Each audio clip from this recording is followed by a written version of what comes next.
a Department of ICT.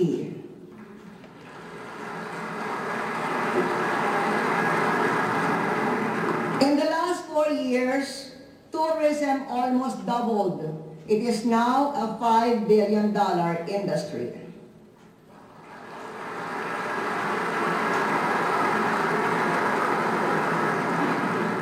Our reforms gave us the resources to protect our people, our financial system, and our economy from the worst of shocks that the best in the West failed to anticipate.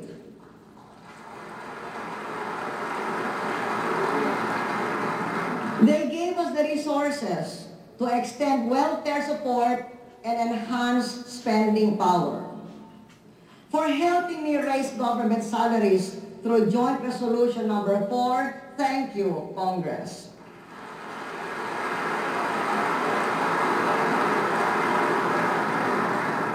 Cash handouts give the most immediate relief and produce the widest stimulating effect. Nakikinabang ang 700,000 na pinakamahihirap na pamilya sa programang Pantawid Pamilya.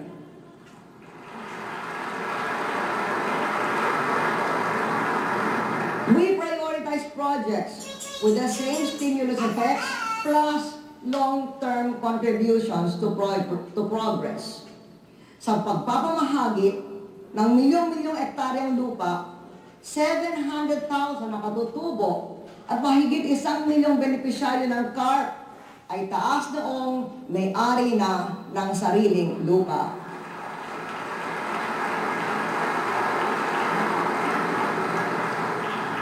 Hinihiling ko sa Kongreso na ipasa agad ang pagpapalawig ng CARP.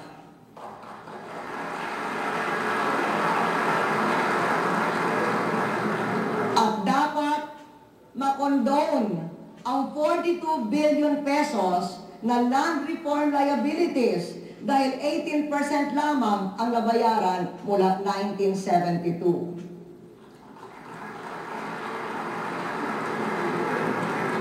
Napapanahon because it will unfreeze the rural property market. Ang mahal kong ama ang nag-emancipate ng mga magsasaka. I-emancipate naman natin ngayon ang titulo.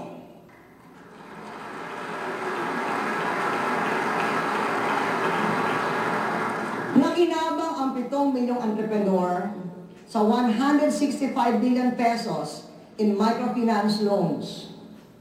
Nakinabang ang 100,000 sa emergency employment ng ating Economic Resiliency Plan. Kasama natin ngayon ang isa sa kanila, si Gigi Gabiola.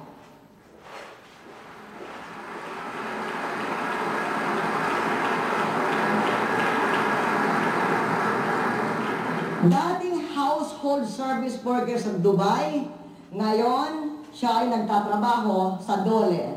Good luck, Gigi.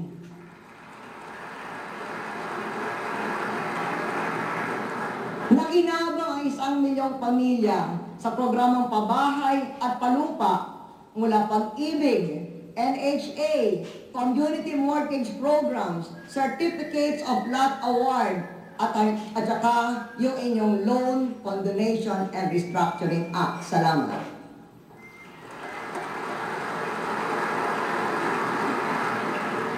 Our average inflation is the lowest since 1966.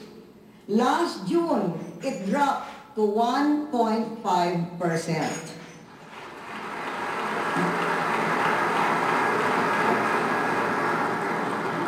Paano? Proper policies lowered interest rates, which lowered costs to business and consumers. Dahil sa ating mga reforma, na kaya nating ibenta ang bigas NFA sa 18.25 per kilo kahit tumaas ang presyo sa labas mula 17.50 hanggang 30 dahil sa kakulangan sa supply sa mundo. Habang sa unang pagkakataon, naitaas ang pamimili ng palay sa mga magsasaka, 17 pesos mula 11 pesos.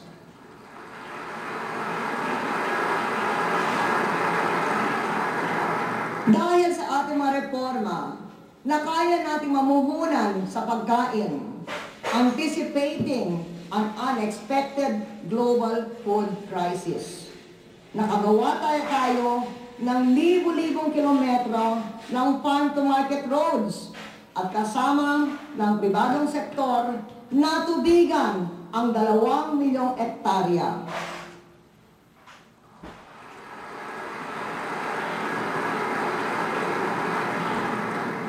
Mga badyaw, gaya ni Tarnaki Danawi,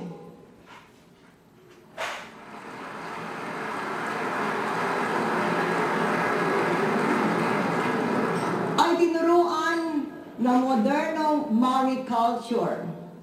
Umabot na sa 180,000 pesos ang kinita niya mula nung nakaraang taon.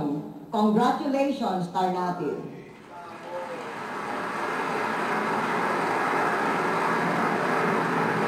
We will help more fisher folk shift to fish farming with a budget of 1 billion pesos.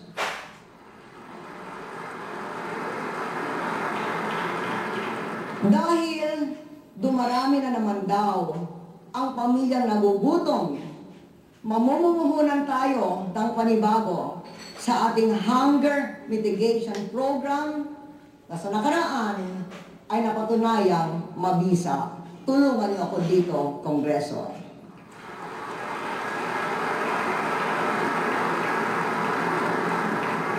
Mula pa noong 2001, nanawagan na tayo ng mas murang gamot. Nagbebenta na tayo ng gamot na kalahating presyo sa libo-libong botika ng bayan at botika ng barangay sa maraming dako ng bansa. Our efforts prodded the pharmaceutical companies to come up with low-cost generics and brands like RightMed. I supported the top version of the House of the cheaper medicine law.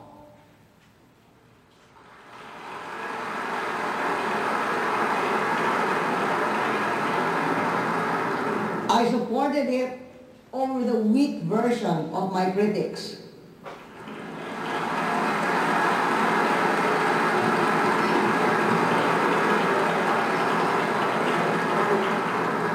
The result, the drug companies volunteered to bring down drug prices, slashing by half the prices of 16 drugs. Thank you, Congressman Kua, Alvarez, Biron, Locsin.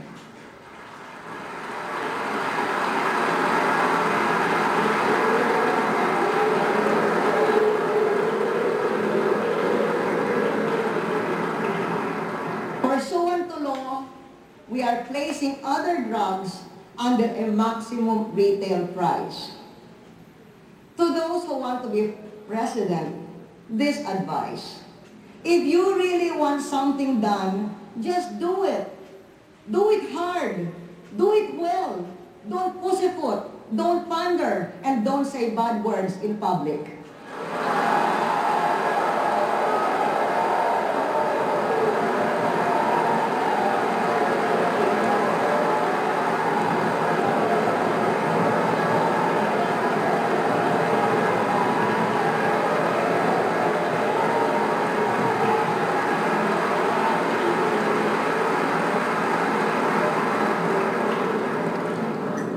Sa health insurance, sakop na ng 86% ang ating populasyon. Sa rent control law ng 2005 hanggang 2008, di pwedeng lumampas ng 10% ang pagtaas ng upa taon-taon. Ayon sa kapipirma nating batas, may 1 taong moratorium, tapos hanggang 7% lamang ang maraming pagtaas. Salamat, Kongreso.